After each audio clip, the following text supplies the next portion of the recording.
Post আনতেছে তো কাটছে না দেখে ও মনে করেন প্রথমে আমি চিল্লানোর শুনে ও দৌড়ে চলে গেছে, যে ছুরিটা ফেলাই দিছে বোধহয়, দিয়ে আবার আসছে এসে আমি সে সময় হাত টাট সব কাটা, আবার এসে পকেটে হাত দিচ্ছে, আমি চিল্লাতে চিল্লাতে দৌড়াইতেছি আর মনে করেন ওই বিএমপি অফিসের ওইদিকে যাচ্ছি, আর ও পেছন দিক থেকে ওইখান থেকে আমার আর না ধরতে পেরে ও পেছন দিক থেকে অনেক জোরে দৌড়ে চলে গেছে। আমার বাড়ির ওখানে যাই, আমার ডেকে বের করে বললো যে আমি বাড়ি যাবো, আমার একটু ব্রিজ পর্যন্ত দিয়ে।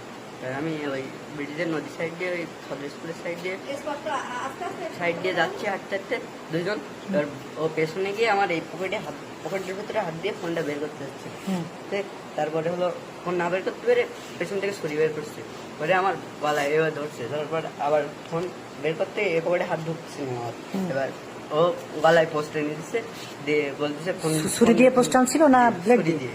ছুরি দিয়ে। এবার আমি, ওরা কয়জন ছিল? ওই একা ছিল। আমি ছুরিটা ধরছিল, পরে হাত কেটে গেছে, তারপরে ছুরিটা ছাড়াই নিয়ে আমার এই বুকের এইখানে সোজাভাবে ঢোকাই দিতে চাইছে, তারপর আবার ধরছিলাম আমি, বুঝতে পারছেন?